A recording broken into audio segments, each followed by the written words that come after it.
नमस्कार, स्वागत है आपका जनसत्य न्यूज में और आपके साथ में हूं फरहत सिद्दीकी। कोरोना इस वक्त देश ही नहीं बल्कि दुनिया भर में फैल चुका है और महामारी का रूप इसने इख्तियार कर लिया है, जिसने तमाम देशों की मुश्किलें बढ़ा कर रख दी है। और आज हम एक बार फिर से इसके बारे में क्यों बात कर रहे हैं, क्योंकि भारत में भी लगातार इसके मामले बढ़ते ही चले जा रहे हैं। हर रोज इसके मामलों में इजाफा होता नजर आ रहा है। और अगर हम बात करें ताज नगरी कही जाने वाली यानी आगरा की, तो वहां पर भी बड़ी तादाद में इसके मामले सामने आ रहे हैं और एक के बाद एक मामले सामने आने की वजह से प्रशासन भी पूरी तरह से मुस्तैद नजर आ रहा है। और आज आगरा से बीजेपी के सांसद एसपी सिंह बघेल जी हमारे साथ जुड़ चुके हैं। ज्यादा बातचीत उनसे करते हैं। एसपी सिंह बघेल साहब, सबसे पहले बहुत बहुत स्वागत है आपका जनसत्य न्यूज पर।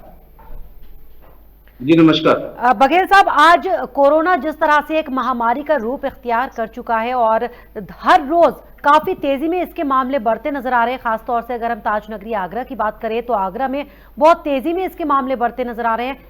किस तरह से देखते हैं, क्या माना जाए, कितना बड़ा चिंता का विषय बनता जा रहा है दिन ब दिन ये?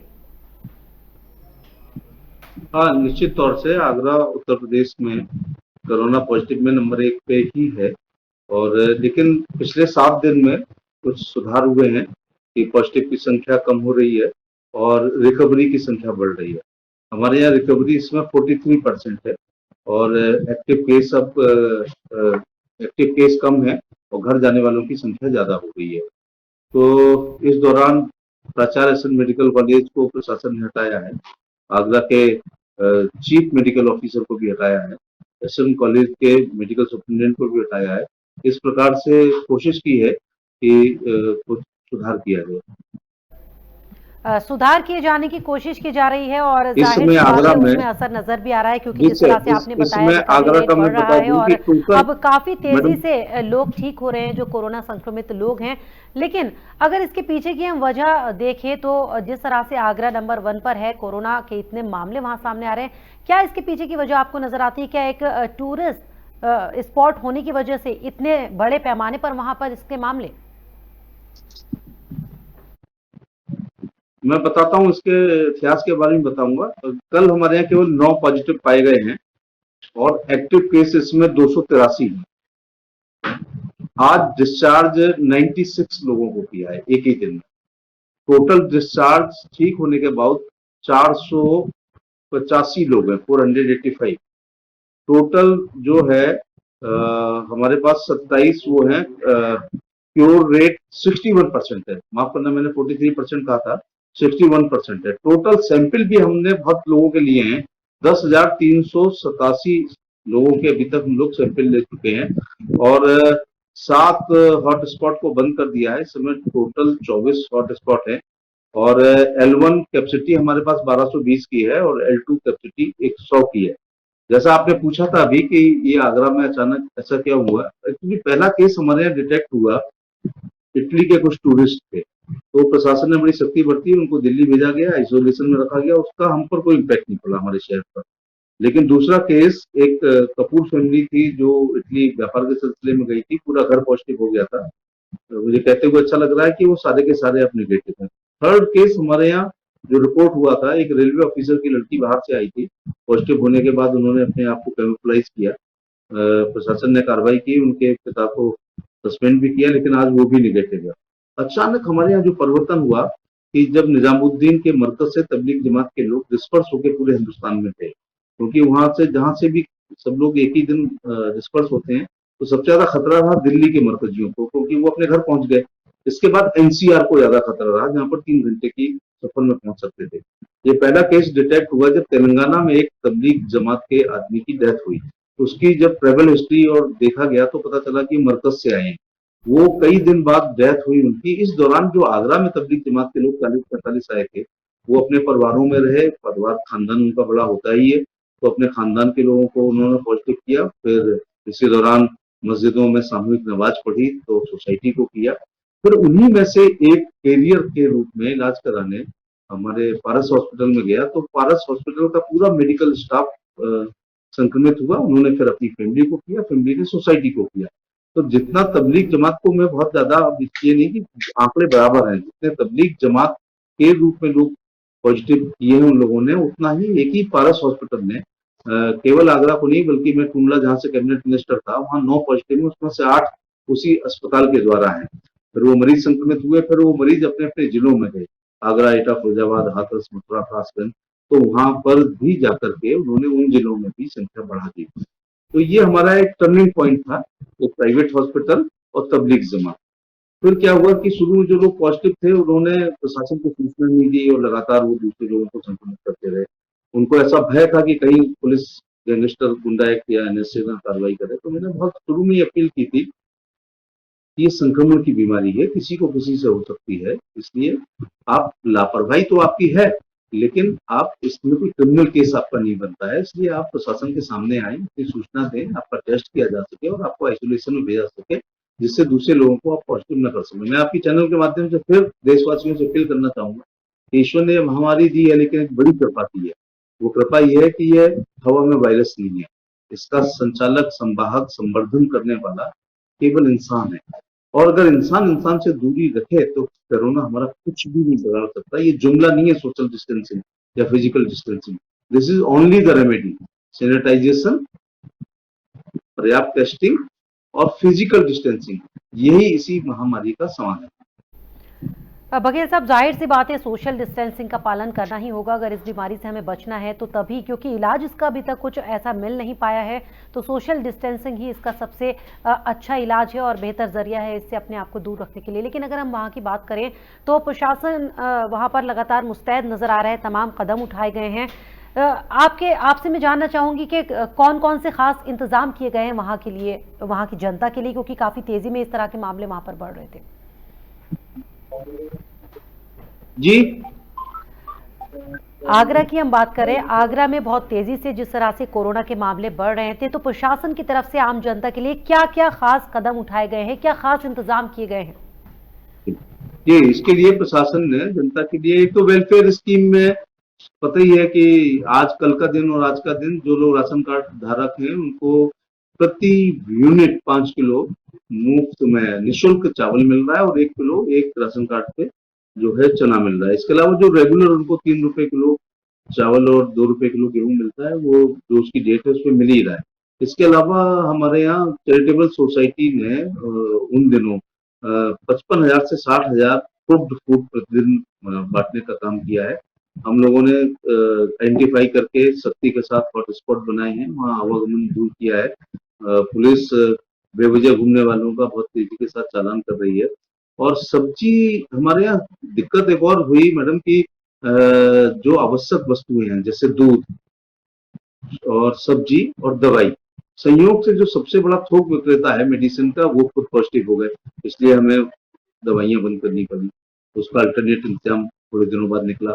हमारे यहाँ सब्जी वालों से 40-50 लोग पॉजिटिव हुए हैं, तो सब्जी को रोकना पड़ा। फिर इसके बाद दूधिया भी हमारे यहाँ पॉजिटिव हो गया, तो एक कॉलोनी में कई जगह वो मोटरसाइकिल से दूध देते हैं, तो वो वाला दूध भी रोका। तो एक प्रिकॉशन ये बढ़ता है कि पैकेट वाला दूध अमूल और पराग का हम लोग शहर में सप्लाई करा रहे हैं।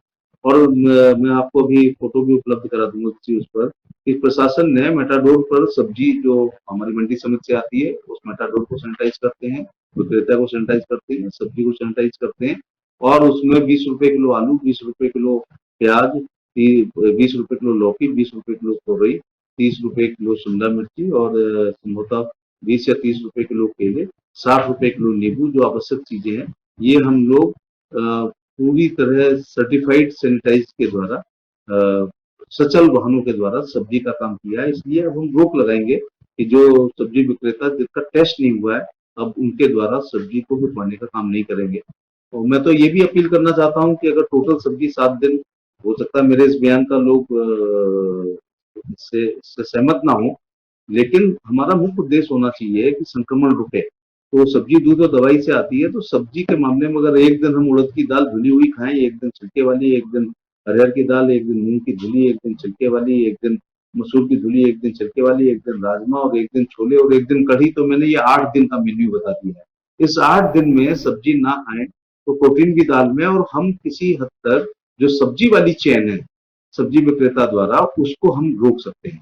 और दूध के पैकेट को सैनिटाइज किया जा सकता है, दूध को नहीं किया जा सकता है, तो पैकेट के माध्यम से भी हम लोगों ने, फिलहाल दिक्कत हो रही होगी गांव के लोगों को, उनका दूध नहीं बिक रहा होगा, लेकिन राष्ट्र हित में कुछ हमें कठोर कदम उठाने पड़ रहे हैं और उनको उठाना भी चाहिए। बघेल साहब, जिस तरह से आपने खुद ही कहा कि कुछ लोगों को परेशानियां हो भी रही होंगी, जाहिर सी बात है परेशानियां उठानी पड़ रही होंगी, लेकिन आम जनता की अगर हम बात करें तो आम जनता कितना सहयोग कर रही है इसमें? क्या मान रही है वो पूरी तरह से तमाम बातों को? लॉकडाउन का पालन किया जा रहा है? क्या वहां पर सोशल डिस्टेंसिंग का ख्याल रखा जा रहा है, या फिर लोग दरकिनार करते नजर आ रहे हैं प्रशासन की बातों को? मैं अभी तक 600 स्पॉट पर जा चुका हूँ आगरा में। क्योंकि अगर घर में बैठेंगे तो बहुत सी चीजों की मॉनिटरिंग नहीं हो पाएगी, तो उसमें फिर ब्यूरोक्रेसी को आप जान नहीं देते हैं जब तक कोई अकाउंटेबिलिटी ना उनकी तय की जाए। तो मैं ये देख रहा हूँ कि जहाँ पुलिस की गाड़ियां रहती हैं, जा सकती हैं, वहां तक तो सोशल डिस्टेंसिंग है।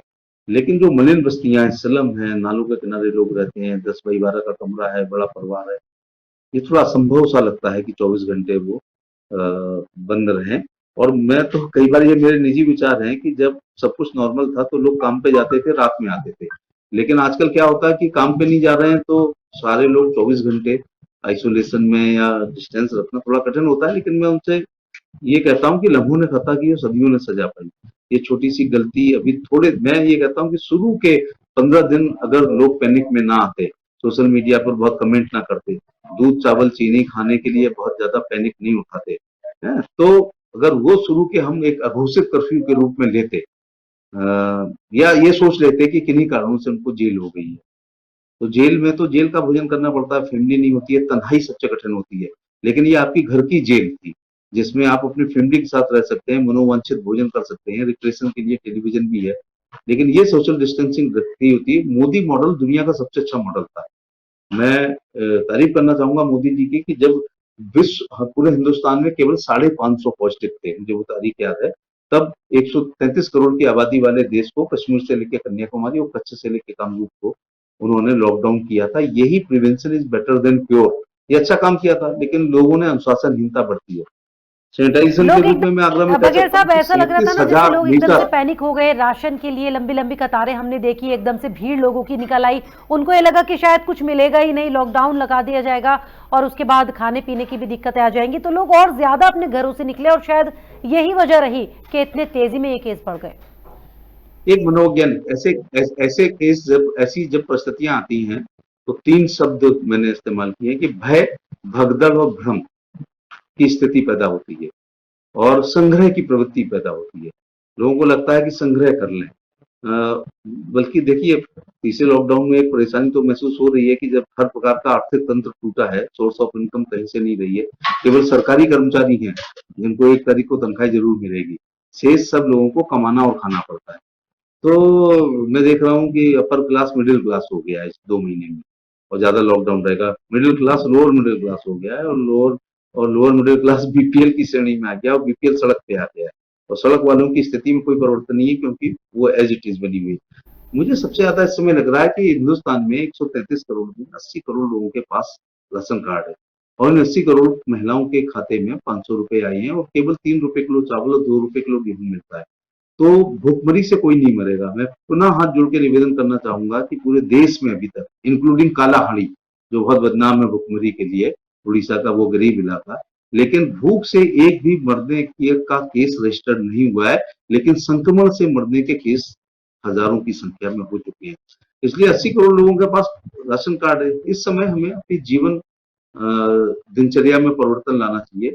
जीने के लिए खाना चाहिए, ना कि खाने के लिए जीना चाहिए। तो मैंने आपको बिना सब्जी के 7 दिन का मेन्यू बताया था। बाकी लोग भी अगर अपने शहर में सब्जी को रुकवा दें अगर, तो ये है कि माफ तो जनता नहीं करती है, हर प्रकार के कमेंट आते हैं, लेकिन ये सारा आदमी की जान बचाने में, राष्ट्र हित में और जनहित में उठाने पड़ रहे हैं। तो दोनों बातें नहीं हो सकती हैं कि हम कोरोना से लड़ भी लें और अपनी सुख सुविधाओं में कोई कमी ना आने दें। जी बघेल साहब, आम जनता को अब ये समझना ही होगा कि अपनी सुख सुविधाओं में थोड़ी कमी करनी ही होगी अगर कोरोना से लड़ना है, क्योंकि दवा वगैरह इसकी कोई है नहीं। सोशल डिस्टेंसिंग सबसे अच्छा जरिया है, लॉकडाउन का पालन करना सबसे अच्छा जरिया है। लोग अपने घरों से बाहर ना निकले, गैर जरूरी, जो कि अभी भी लोग निकलते दिखाई दे जाते हैं। यानी अब लोगों को ही समझना पड़ेगा, क्योंकि फिलहाल तो कोरोना का इलाज नजर नहीं आ रहा है। दुनिया की सब बीमारियों में दवाई से ठीक होते हैं।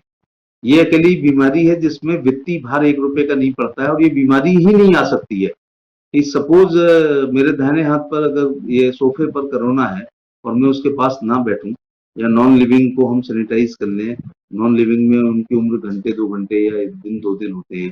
मैंने फिर कहा ना कि ईश्वर ने बड़ी कृपा की है, वरना महाप्रलय हो चुकी होती दुनिया में अगर ये वायरस हवा में होता है।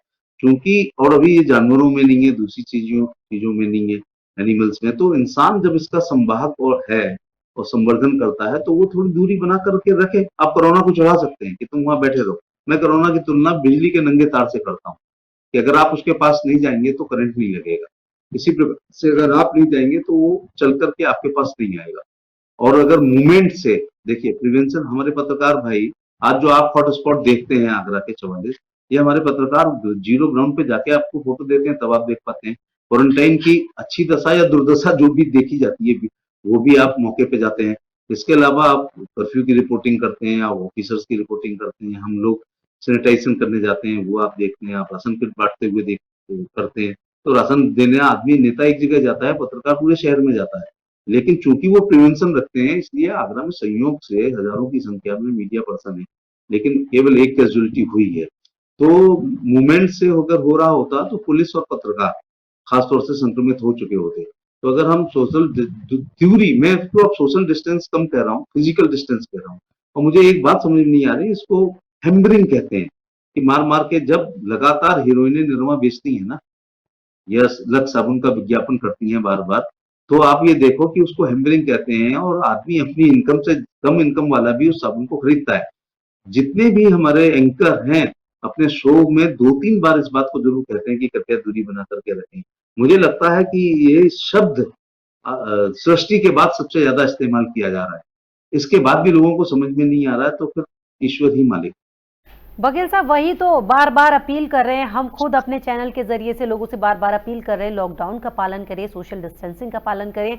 हालांकि कुछ लोग मानते भी हैं, कर भी रहे हैं, लेकिन अभी भी बहुत सारे ऐसे लोग हैं जो समझने को तैयार नहीं है, या फिर शायद ये कहा जाए कि कोरोना का जो खतरा है वो भाप नहीं पा रहे हैं उसको और हल्के में ले रहे हैं। मैं एक बात और कहना चाहूंगा कि आप देखिएगा कि कोरोना से इतना घबराएं भी ना, दूरी बना के रखें तो कभी होगा नहीं।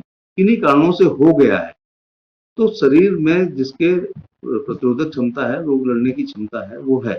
इसके साथ दिक्कत तब हो जाती है जब डायबिटिक पेशेंट कोरोना पॉजिटिव हो जाए, ब्लड प्रेशर वाला कोरोना पॉजिटिव हो जाए, रेस्पिरेटरी सिस्टम वाली जो बीमारियां उससे पॉजिटिव हो जाए, या कैंसरस वाला पॉजिटिव हो जाए, तब बड़ी दिक्कत है। तो वो दूसरी बीमारियों का तो इलाज है इसका, क्योंकि इसका कोई वैक्सीन नहीं है, एंटीडॉट नहीं है। तो मैं तो चैनल के माध्यम से कहना चाहूंगा कि बुखार आने पर कॉलपोल खिलाई जा सकती है या जुकाम आने पर, लेकिन इसका तो क्योंकि डायग्नोज नहीं हुआ है तो इसलिए ज्यादा परेशान ना हो। मैं वेरी फर्स्ट डे से स्टडी कर रहा हूँ आगरा में संक्रमितों की संख्या और मोर्टेलिटी का। तो वो 3%। और देखिए एवरेज भी देखिए कि यूपी में की टोटल पॉपुलेशन का हम चौथे नंबर पे आते हैं, चौथे पांचवें, ना हम छठवें पे जा पा रहे हैं और आबादी के अनुसार। तो इसका भी एक औसत चल रहा है। लेकिन मोर्टेलिटी जो है, डेथ है, वो मुझे लगता है 3-3.5% के बीच में हो रही है, क्योंकि आगरा में 800 पॉजिटिव हुए हैं तो लगभग 27 लोगों की डेथ हुई है। तो ये 3 से 4 के बीच में होता है। अगर 800 लोग डेंगू के मरीज हों तो भी डेथ इससे ज्यादा होगी। अगर 800 एक्सीडेंटल और खासतौर से हेड इंजरी के केस होंगे तो इससे ज्यादा डेथ हो जाएगी या परमानेंट डिसेबिलिटी हो जाएगी। अगर फ्लू के भी 800 मरीज होते तो इससे ज्यादा डेथ होती है। और ऑल टाइप ऑफ कैंसर, बहुत छोटा कैंसर जो अपना महिलाओं को होता है, ब्रेस्ट कैंसर से लेके और ब्लड कैंसर तक, अगर 800 मरीज होते तो इससे ज्यादा डेथ होती। तो मैं लोगों से ये कहना चाहूंगा, बहुत घबराएं ना, घबराएं नहीं, सावधानी बरतें, लेकिन होने की स्थिति में आपको बहुत ज्यादा पैनिक में नहीं आना है। और आप मनोवैज्ञानिक रूप से आप समझें कि आगरा क्या पूरा इंडिया का हम देख रहे हैं कि 3 से 4 के बीच में 100 में से मृत्यु का दर है। बहस हो सकती है, लेकिन मेरे जीवन का कोई ऐसा दिन नहीं है जिस दिन आगरा के पोस्टमार्टम घर पर कोई एक्सीडेंट की डेथ बॉडी ना आती हो। क्योंकि अक्सर मुझे जब पुलिस रेगुलेशन में है कि 5 बजे तक अगर कागज और बॉडी आ जाएगी तो पोस्टमार्टम होगा, अदरवाइज जिलाधिकारी के परमिशन से रात में हो सकती है। क्योंकि हमारा पुलिस रेगुलेशन अंग्रेजों के जमाने का है, तो जिलाधिकारी को लिखना पड़ता है कि उचित कृत्रिम प्रकाश व्यवस्था की होने की स्थिति में अनुमति देते हैं। आजकल वो कम हो रहा है। बस उन डेथों में एक फर्क है कि वहां एक्सीडेंट से कोई होता है तो इंडिविजुअल मरता है, यहाँ कोई संक्रमित होता है तो सोसाइटी संक्रमित होती है। लेकिन टोटल अगर हम मृत्यु दर देखें तो सामान्य दिनों में ज्यादा हुआ करती थी, इस समय कम होती है, लेकिन सामान्य दिनों की वो छूत की बीमारी नहीं होती थी। अगर किसी कोई, अब मैं सबसे ज्यादा चिंतित हूँ कि आगरा में हिडन पॉजिटिव कितने होंगे, क्योंकि लोग छुपा रहे होंगे। अब हिडन पॉजिटिव क्या कर रहा होगा, जैसे हिडन डायबिटीज है, अगर आप रैंडम 1000 लोगों की डायबिटीज चेक करा दो तो मैं गारंटी ले रहा हूँ कि उसमें नए केस 200 मिलेंगे, जो उस समय तक अपने को डायबिटिक नहीं मानते हैं, और हो सकता है मिठाई खा रहे हों, दावतें उड़ा रहे हों, लेकिन जैसे ही डिटेक्ट हो जाएगा तो वो परहेज भी करेंगे, दवाई भी लेंगे। तो बिल्ली को देखकर अगर कबूतर अपनी आंख बंद करता है तो ये ना आप समझ लें कि बिल्ली ने आंख बंद कर ली है। तो ये हिडन वाले अपने सोसाइटी के मौत के परवाने पे भी दस्तखत कर रहे हैं अपनी मौत के साथ साथ। तो जाहिर मैं से फिर एक जी। बार अपील करना चाहूंगा आपके इस लोकप्रिय चैनल के माध्यम से कि जिनको प्रारंभिक लक्षण आ रहे हैं कृपया जिला अस्पताल में जाएं और अपनी जांच कराएं। आप निगेटिव है, वेल एंड गुड, और अगर आप पॉजिटिव हैं तो कृपया फिर आइसोलेशन में जाएं और जी। प्रशासन को सूचना दें, जिससे आप अपने परिवार को भी संक्रमित नहीं करें। बघेल साहब, चलिए, अपना कीमती वक्त हमें देने के लिए, हमारे हमारे साथ जुड़ने के लिए आपका बहुत बहुत शुक्रिया।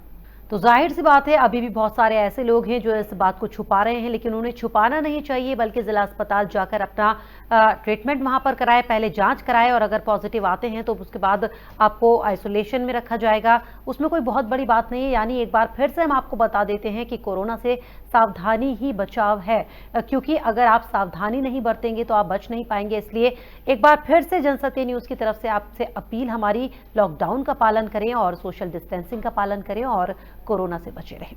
तो फिलहाल मेरे साथ इतना ही। हमारे और वीडियोस देखने के लिए जनसत्य न्यूज़ को सब्सक्राइब करें, शेयर करें और लाइक करें। नमस्कार।